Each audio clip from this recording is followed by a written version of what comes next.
ان اللہ و ملائکتہ یصلون علی النبی یا ایھا الذین آمنوا صلوا علیہ وسلموا تسلیما صلو علی الحبیب الصلاۃ والسلام علیک یا سیدی یا رسول اللہ وعلی آلک و اصحابک یا سیدی یا حبیب اللہ الصلاۃ والسلام علیک یا سیدی یا نبی اللہ وعلی آلک و اصحابک یا سیدی یا نور اللہ سبحان ربک رب العزت عما یصفون وسلام علی المرسلین والحمد للہ رب العالمین والصلاۃ والسلام علی سید المرسلین اما بعد فاعوذ باللہ من الشیطان الرجیم بسم اللہ الرحمن الرحیم۔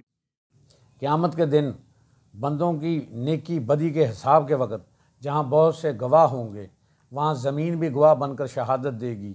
چنانچہ حدیث شریف میں مرکوز ہے کہ ہر مرد و عورت نے زمین پر جو کچھ اچھا یا برا عمل کیا ہوگا زمین اس کی گواہی دے گی، کہے گی کہ فلاں روز یہ کام کیا اور فلاں روز یہ کام کیا۔ زمین پر جو کچھ اچھے یا برے کام لوگوں نے کیے ہیں ان سب کو زمین نے یاد رکھا ہے، اور قیامت کے دن وہ ساری خبروں کو اللہ رب العالمین کے حضور بیان کرے گی جس کو سب لوگ سنیں گے۔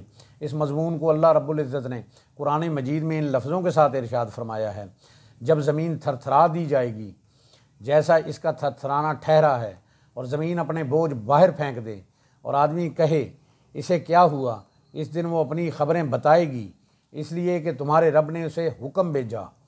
قیامت کے دن بندوں کے اچھے برے اعمال کے بہت سے گواہ ہوں گے۔ ہر انسان کے کندھوں پر جو فرشتے نامہ اعمال لکھ رہے ہیں وہ مستقل گواہ ہیں۔ پھر ان کے علاوہ انسان کے اعضاء گواہی دیں گے، یعنی انسان کے ہاتھ، پاؤں، آنکھ، کان، زبان وغیرہ وغیرہ، جن اعضاء سے جو اعمال کیے گئے ہر عضو گواہی دے گا۔ پھر زمین پر جو نیکی یا بدی انسان نے کی ہے ان اعمال کے بارے میں زمین ہر عمل کی خبر دے گی اور اللہ رب العزت کے حضور گواہی دے گی۔ خلاصہ یہ ہے کہ انسان چاہے جتنا بھی چھپ کر اور چھپا کر کوئی اچھا یا برا عمل کرے، مگر وہ عمل قیامت کے دن ہرگز چھپ نہ سکے گا، بلکہ ہر آدمی کا ہر عمل اس کے سامنے پیش کر دیا جائے گا اور وہ اپنے تمام کرتوتوں کو اپنی آنکھوں سے دیکھ لے گا اور ہر عمل کا بدلہ بھی پائے گا۔ اللہ پاک کا ارشاد ہے: اس دن لوگ اپنے رب کی طرف پھیریں گے، کئی راہ وہ کرتا کہ اپنا کیا دکھائے جائیں۔ جو ایک ذرہ بھر بھلائی کرے اسے دیکھے گا اور جو ایک ذرہ بھر برائی کرے اسے دیکھے گا۔ بہرحال قیامت کا دن بڑا سخت ہوگا۔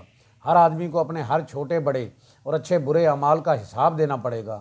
ہر مسلمان کا فرض ہے کہ وہ زندگی کے ہر لمحے میں یہ دھیان رکھے کہ جو کچھ کر رہا ہوں مجھے ایک دن اپنے ان کاموں کا حساب دینا پڑے گا، اور جن اعمال کو میں چھپا کر رہا ہوں قیامت کے دن بھرے مجمع میں احکم الحاکمین کے حضور ظاہر ہو کر رہیں گے۔ اس وقت کیسی اور کتنی بڑی رسوائی اور شرمندگی ہوگی، لہٰذا میں ان برے اعمال سے بچتا رہوں اور اللہ کے خوف سے لرزتا رہوں۔ اللہ پاک سے دعا ہے جن سے وہ پیار کرتا ہے ہمیں ان کا ادب عطا کرے، اپنے نیک بندوں کی صحبت عطا فرمائے، ہمیں بادب بعمل عاشق رسول بنائے۔ اللہ کریم ہمیں راہ حق پر چلنے کی، حق بات کہنے کی، سننے کی اور اس پر عمل کرنے کی توفیق عطا فرمائے۔ ہم سب کی جان آقا کریم صلی اللہ علیہ وآلہ وسلم کا فرمان عالی شان ہے: جو شخص میری امت میں نیکی پھیلائے یا اچھی بات پہنچائے اللہ اس سے پیار کرتا ہے اور جنت اس کا مقدر ہے۔ گناہ گار ہیں، بدکار ہیں، سیاہ کار ہیں میرے مولا، جو بھی ہیں تیرے محبوب کی امت میں سے ہیں۔ یا الہی کر کرم کروا کرم، دونوں جہاں میں رکھ شرم۔ جس کسی نے بھی دعا کے واسطے یا رب کہا، کر دے پوری آرزو ہر بے کس و مجبور کی۔